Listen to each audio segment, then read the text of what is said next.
Irmãos, hoje eu queria trazer uma palavra ao seu coração, uma palavra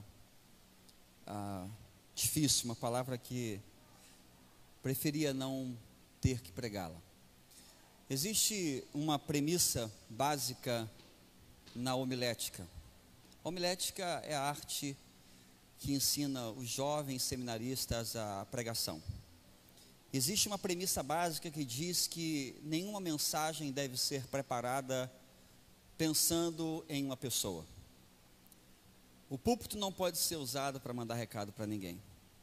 No entanto, essa noite eu quebro esse protocolo para dizer que essa pregação, ela na verdade foi totalmente feita pensando em uma pessoa só. Uma pessoa só.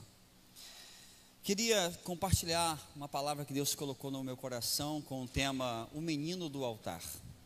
O Menino do Altar.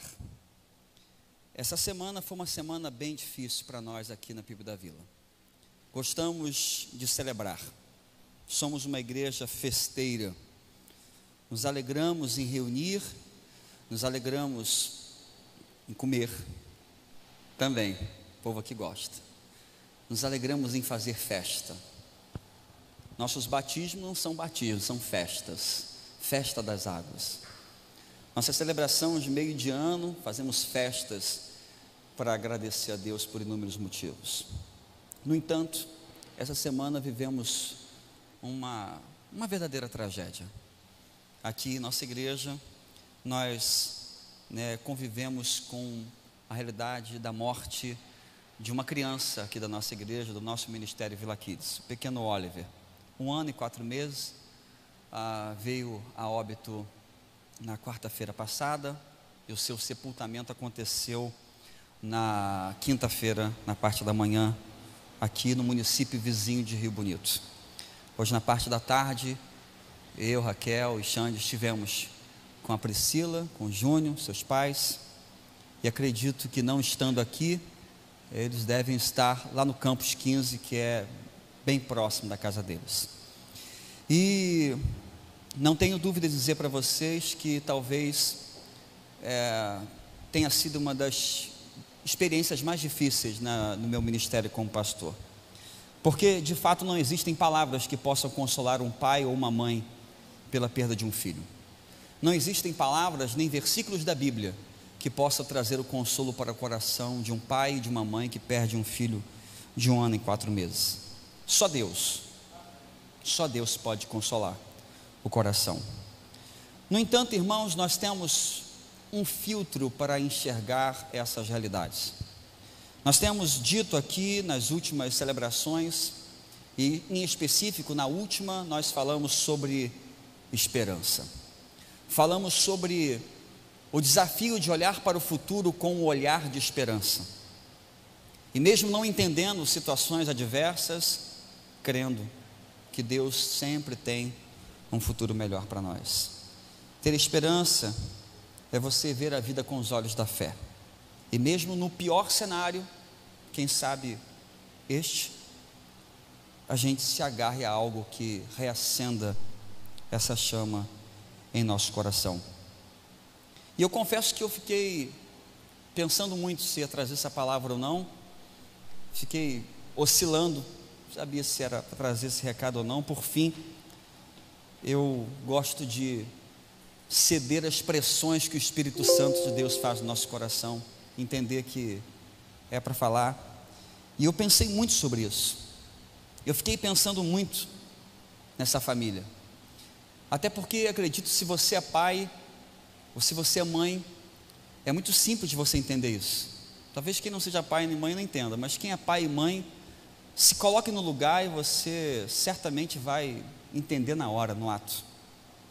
E eu fiquei pensando muito neles, porque a Priscila, ela é uma nova aqui na nossa igreja, veio de Rio Bonito para cá, uma pessoa nova na nossa igreja, que chegou na igreja, vou dizer, chegou chegando, chegou e encontrou o seu lugar, sempre estava sentadinho aqui, não faltava uma celebração, sempre muito presente em todas as nossas celebrações, e o pequeno Oliver sempre estava ali, participando, sempre estava ali na frente, andando tudo, igual toda criança faz, andando tudo, correndo de um lado para o outro. E tinha uma característica nele que chamou-me a atenção. Ele, todo culto ele queria subir no altar. Todo culto ele estava querendo subir no altar. Aí a mamãe vai lá, pega o filho, traz, bota de novo, senta. Aí daqui a pouco cansa, bota no chão, ele anda um pouco, quer subir de volta. E todo culto era essa mesma história. E no final, ele realmente conseguiu subir no altar. Só que não subiu nesse altar, subiu no mais sublime altar que qualquer um de nós poderia subir. Eu confesso, irmãos, que fiquei com essa imagem na minha cabeça. Isso me impactou. A breve vida do Oliver foi uma pregação para a minha vida. Foi uma pregação para mim sobre a importância de nós desejarmos o altar, sobre a necessidade que nós temos de estar na presença de Deus. E eu creio, irmãos, que não existe nada mais puro nessa vida do que o coração de uma criança. Jesus disse isso, que aquele que não recebe o reino de Deus como uma criança nunca vai poder entrar no reino dos céus. Então há muito se aprender com a criança. E eu fiquei pensando nele toda hora, vindo aqui para o altar, indo, vindo, querendo subir no altar. E eu me lembrei de um personagem da Bíblia, e essa passagem da Escritura trouxe consolo para o meu coração. A Bíblia, lá em Gênesis capítulo 5, versículo 24, narra a breve história de Enoque. O que se sabe sobre Enoque é que ele andou com Deus. Andou com Deus. E andou tão pertinho de Deus, ou foi tão longe nessa caminhada com Deus, que Deus não aguentou e tomou ele para si. Deus não resistiu e precisou chamar Enoque para junto dele. Meus queridos irmãos, não se enganem. Não se enganem. O Oliver hoje está exatamente no lugar onde ele queria chegar. Está andando com Deus. Está andando com Deus. Está na presença do nosso Pai. E muito em breve, irmãos, nós também iremos para lá. Nós também iremos para lá. A diferença é que ele foi promovido na nossa frente. A diferença é que ele estava tão engajado em subir no altar, que chegou na frente de todos nós. Na frente do pastor, na frente da família e na frente de cada membro dessa igreja. Os seus pés o levaram de volta para a casa do seu pai. E eu me lembro daquela passagem quando Jesus ainda era pequeno, um menino, e os seus pais o perderam em Jerusalém. Foram para a festa da Páscoa e naquela confusão perderam o menino Jesus.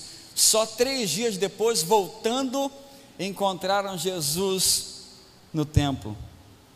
Lucas capítulo 2, versículo 48 e 50 diz: quando seus pais o viram, ficaram perplexos. E sua mãe lhe disse: filho, por que você nos fez isso? Seu pai e eu estávamos aflitos à sua procura. E ele perguntou: por quê vocês estavam me procurando?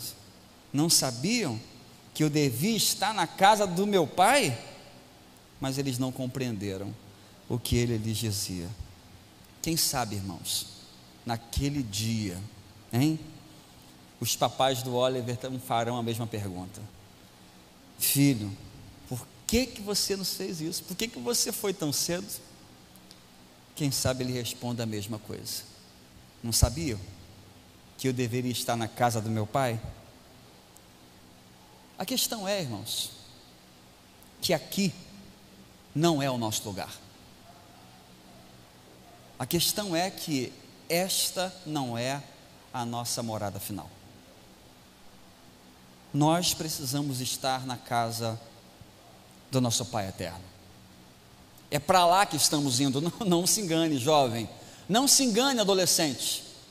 Acredito que este fato, esta tragédia, serve para lembrar a todos nós de que não há idade certa. Você não sabe. Quem é que sabe? Quem é que sabe aqui? Mas nós estamos indo para lá. Nós estamos indo de volta para a casa do nosso Pai. E é por isso, gente, que aqui nessa terra nós devemos desejar o altar. Nós devemos ter anseio em estar na presença de Deus. É isso que o salmista Davi declara no Salmo 43. Então eu irei ao altar de Deus, a fonte da minha plena alegria. Com a harpa te louvarei, ó Deus meu Deus. Porque você está assim tão triste, ó minha alma? Porque está tão perturbada dentro de mim? Ponha a sua esperança em Deus, pois ainda o louvarei. Ele é o meu Salvador e o meu Deus. Assim como o salmista Davi também declara no Salmo de número 84: quão amáveis são os teus tabernáculos, Senhor dos exércitos.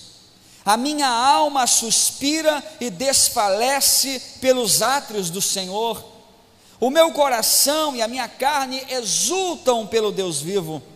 O pardal encontrou casa, a andorinha ninho para si, onde acolhe os seus filhotes, um lugar perto do teu altar, ó Senhor dos exércitos, meu Rei e meu Deus. Queridos, nós também devemos desejar o altar. Nós também devemos viver a nossa vida, se é que existe uma maneira certa de se viver a vida. E quem sou eu para dizer para você? Existem inúmeras motivações para você acordar amanhã e continuar vivendo, trabalhando e lutando. Mas olha, eu tenho a total convicção em dizer para você que esta é a melhor maneira de se viver. Viva desejando o altar de Deus. Viva desejando a presença de Deus. Não existe maneira melhor para viver a sua vida, que nós não sabemos de quanto tempo será. Não existe melhor maneira para se viver do que viver cada dia desejoso de estar na presença do nosso Deus, porque no final das contas, irmãos, daqui a 1 ano, daqui a 10 ou daqui a 50 anos, nós estaremos face a face com o Senhor, e nada que você faça vai mudar essa realidade. Então devemos nos preparar para isso. E aí você me pergunta: pastor, mas o que é este altar? O altar é o lugar da presença de Deus. O altar é o lugar onde eu ofereço a Deus a adoração. O altar é o lugar onde Ele se assenta, onde Ele está, para receber a sua gratidão, para receber os seus sacrifícios, as suas ofertas. É tão interessante isso, que o evangelista João, quando tem a visão do novo céu e da nova terra, quando ele tem a visão apocalíptica de atos, de eventos que ainda acontecerão, ele enxerga o novo céu e a nova terra. E é interessante que na visão de João, ele não enxerga um templo. No novo céu e na nova terra, na nova Jerusalém, não haverá uma igreja, meus irmãos, mas haverá um altar. Haverá um altar para nós continuarmos adorando a Deus. Apocalipse capítulo 8, versículo 3. Veio outro anjo e pôs-se junto ao altar, tendo um incensário de ouro, e foi-lhe dado muito incenso para que oferecesse com as orações de todos os santos sobre o altar de ouro que está diante do trono. Veja que no céu há um altar. O profeta Isaías, quando entra no templo no ano que morreu o rei Uzias, diz a escritura que ele teve uma visão extraordinária do reino dos céus. Ele viu o Senhor assentado sobre um alto e sublime trono. Lembra dessa passagem? Mas ele também viu um altar. Diz a escritura, Isaías 6,6. Então um dos anjos voou para mim, trazendo na mão uma brasa viva que tirara do altar com uma tenaz. diante de Deus há um altar, no céu há um altar. É necessário um altar para se adorar a Deus. E Deus, quando vem se revelando ao homem na história da revelação, Ele mostra a importância de se edificar um altar. Em todo o canto da Escritura, de Gênesis a Apocalipse, você verá Deus incentivando pessoas a levantarem altares. Noé edifica um altar e oferece a Deus sacrifício após o livramento do dilúvio. Abraão oferece, levanta um altar e agradece ao Deus que provê, ao Deus que deu a provisão para ele em um dos momentos mais difíceis da sua vida. Isaac levanta um altar e invoca o nome do Senhor quando chega a uma terra onde o Senhor o levou. Jacó levanta um altar de adoração a Deus após uma noite de luta com o anjo do Senhor. Moisés levanta um altar diante do qual declara: o Senhor Jeová é a minha bandeira. Gideão, após ter sido confrontado com um anjo e comissionado para ser um príncipe libertador do povo de Israel, quando estavam sendo oprimidos por povos estrangeiros, Gideão também levanta um altar de sacrifício e adoração a Deus. Saul levanta um altar. Davi constrói um grande altar. Elias restaura o altar no Monte Carmelo. Vejam a importância de um altar. Existe um altar no céu, existe um altar na terra, mas precisa haver um altar no nosso coração. Precisa haver um altar no nosso coração, na nossa casa, nas nossas famílias. Precisa haver na nossa vida um espaço de adoração, um lugar de gratidão, um lugar onde nós daremos a glória a Deus, a honra, a glória ao Senhor. Como está o altar da sua vida? Como está o altar do seu coração? Porque aquilo que eu não coloco sobre o altar, eu afirmo que aquilo não pertence ao Senhor. Aquilo que eu não entrego no altar de Deus, eu estou dizendo que não preciso da interferência de Deus. Entenda que se você não coloca a sua família no altar de Deus, você está dizendo, com outras palavras, que você não precisa que Deus interfira na sua família. Quando você não coloca o seu casamento no altar, você está dizendo que você não precisa que Deus o ajude no seu relacionamento conjugal. Quando você não coloca o seu filho no altar, você está dizendo que não precisa de Deus para ajudá-lo a criar. Quando você não coloca as suas finanças no altar, você está dizendo que não precisa que Deus te ajude a administrar o seu dinheiro. Quando você não coloca a sua saúde no altar, você está dizendo que pode muito bem resolver as suas questões de saúde. Tudo aquilo que eu não coloco no altar, eu estou dizendo que não estou permitindo a interferência de Deus. Por isso que Deus chamou Abraão para colocar Isaac sobre o altar. Por quê? Porque Isaac estava em um lugar muito proeminente no coração de Abraão, lugar que só deveria estar o Senhor, lugar que só Deus poderia ocupar. Coloque, querido, coloque a sua família no altar. Coloque o seu casamento diante do altar, porque se de fato a nossa família, se de fato tudo que nós temos e quem nós somos pertencem ao Senhor, nós precisamos entregar o controle na mão de Deus. Entenda isso, você precisa entregar o controle da sua vida na mão de Deus. Por quê? Porque se você parar para pensar, você de fato nunca teve controle de nada.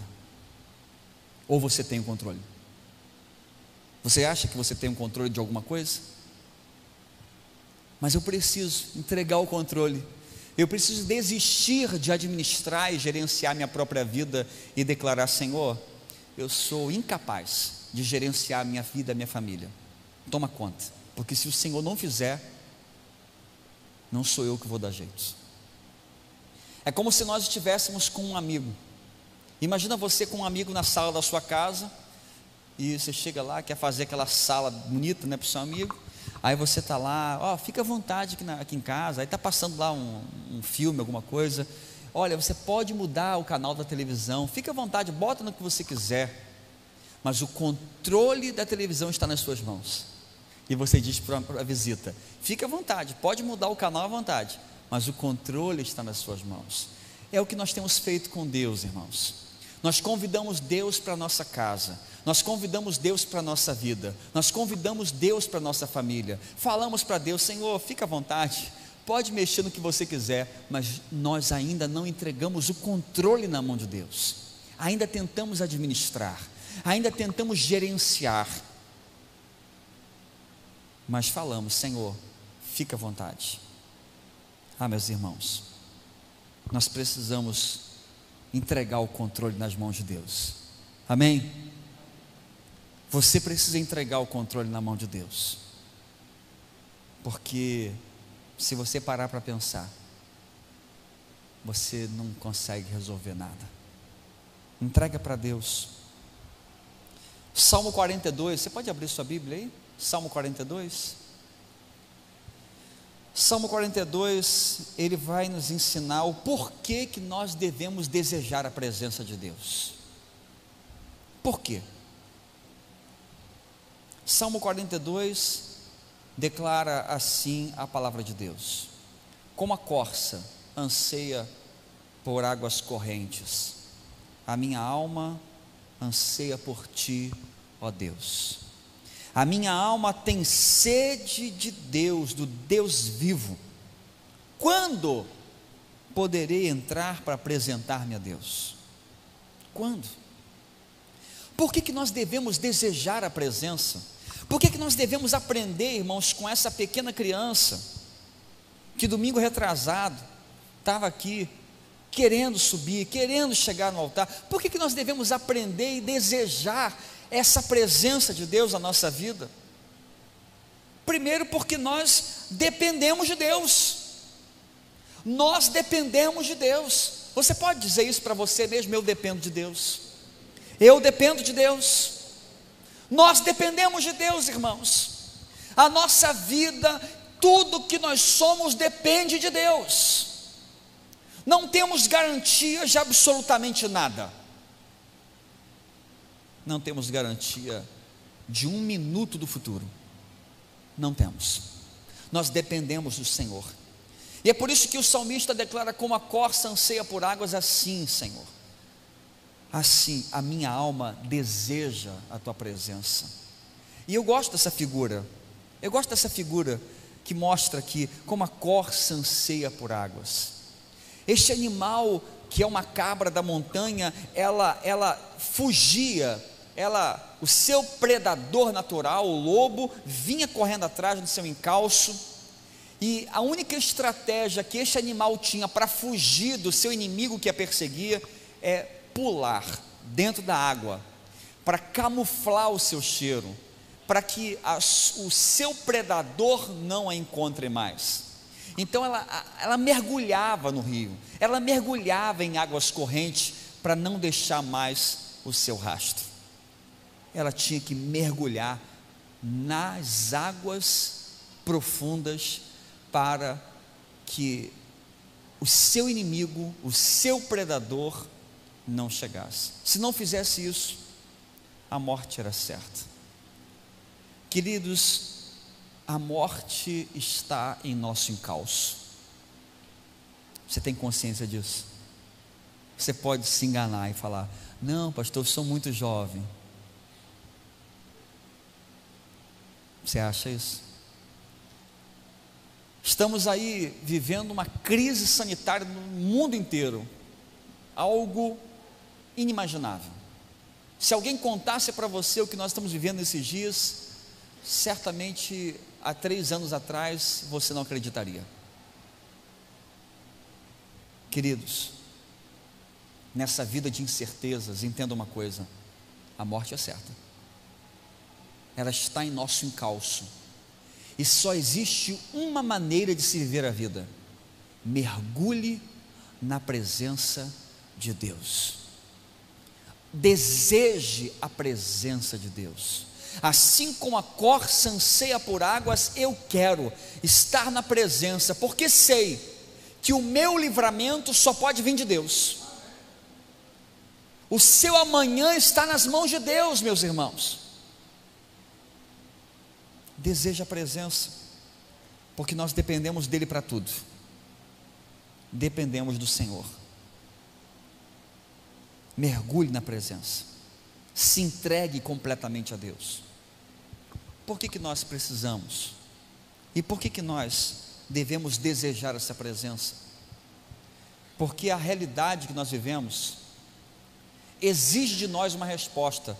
Versículo 3: minhas lágrimas têm sido meu alimento de dia e de noite, porque me perguntam o tempo todo: onde está o seu Deus?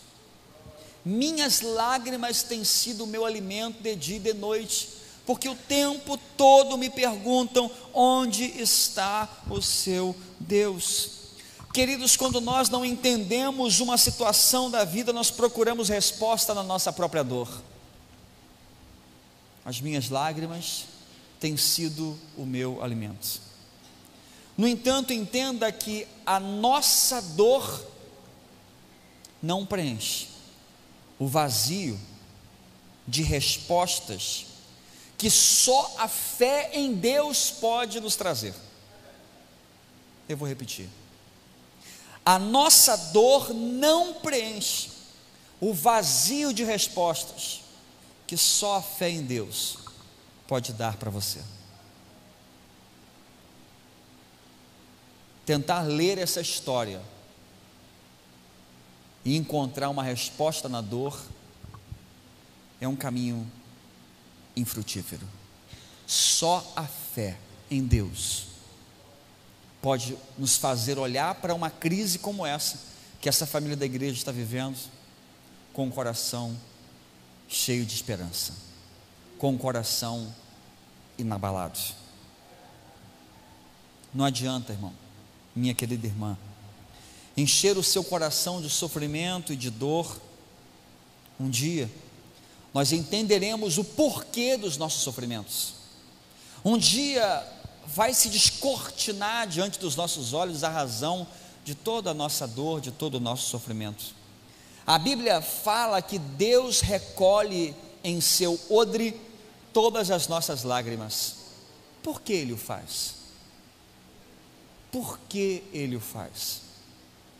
Para que um dia mostre a você a razão de toda dor, o porquê de cada coisa, para que um dia você entenda o propósito. Versículo 4 e 5 para terminar, eu estou terminando, pode o pessoal do louvor chegar. Versículo 4 e 5 fala assim: quando me lembro destas coisas, choro angustiado, porque eu costumava ir com a multidão, conduzindo a procissão à casa de Deus, com cantos de alegria e de ação de graças, entre a multidão que festejava. Por que você está assim tão triste, ó minha alma? Por que você está assim tão perturbada dentro de mim? Ponha a sua esperança em Deus, porque ainda o louvarei. Por que nós devemos desejar a presença de Deus? Por que nós devemos viver a nossa vida, cada dia, cada minuto, cada segundo, desejando a presença, amando a Deus? Eu não estou dizendo para você viver uma vida e ignorar a realidade do presente, não é isso não, gente. Eu estou dizendo para você viver a sua vida consciente do tempo presente que você tem, porque essa palavra presente, ela é ótima, é um presente que Deus está te dando, e a melhor maneira para se viver o presente é com consciência de que a sua vida, de que a nossa história está na mão de Deus. Amém? A sua vida está nas mãos de Deus. Ei, preste atenção. Não é o governo que diz qual vai ser o seu futuro. Ei, se preocupe aí com as questões que ainda estão por vir. Ah, pastor, já estou preocupado com a variante Ômicron. Não se preocupa com isso não. A sua vida está na mão de Deus. O mesmo Deus que livrou você esse tempo todo é o mesmo Deus. Mas uma coisa eu lhe digo: tudo que nós vivemos deve nos ensinar alguma coisa. E eu arrisco dizer para você que ensina-nos a viver com sabedoria. E ter sabedoria é reconhecer os seus próprios limites, porque tolo é aquele que não sabe a sua limitação. Tenha sabedoria. Ei, jovem, adolescente, você que está olhando para o futuro cheio de expectativas, tenha sabedoria. Saiba onde você está pisando. Deseje a presença de Deus.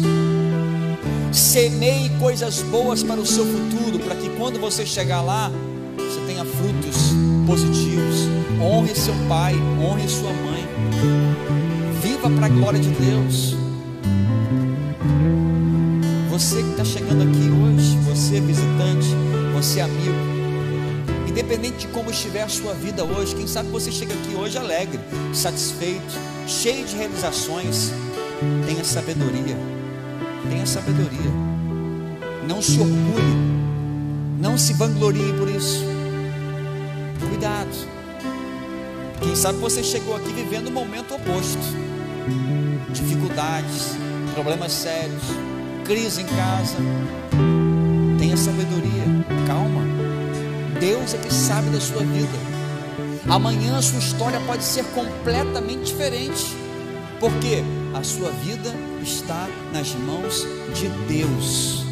Mas para tanto eu preciso entregar o controle para Ele. Mas para tanto eu preciso confiar nele. Eu preciso desejar isso. Senhor, eu quero viver cada dia da minha vida para te louvar. Sabe por quê? Porque nós ainda não chegamos no nosso destino final. O salmista, nesses 2 últimos versículos que eu li, ele fala assim: quando eu me lembro dessas coisas, eu fico angustiado, porque eu me lembro de que eu ia com alegria, conduzindo até o templo em procissão, em celebrações de alegria. E ele fala assim: por que você está tão abatido, ó minha alma? Ponha a sua esperança em Deus, porque ainda o louvarei. Ainda o louvarei. Existe uma maneira de se viver a vida, onde você segue angustiado pelas suas perdas, pelas suas dificuldades. No entanto, o salmista aponta para uma outra possibilidade e perspectiva de vida. Põe a sua esperança em Deus, porque você ainda o louvará. Você está sofrendo hoje? Está doendo hoje? Lembre-se de uma coisa: você ainda não chegou no seu lugar, porque você ainda o louvará. O sofrimento dessa vida nos faz lembrar que ainda não chegamos no nosso lugar. Continue andando, continue subindo no altar. Não consegue correr no altar? Ande. Não consegue andar até o altar? Aprenda com o Oliver. Engatinhe até o altar. Mas deseje o altar de Deus. Deseje a presença dele mais do que qualquer outra coisa nessa vida, porque somente esta presença trará significado e propósito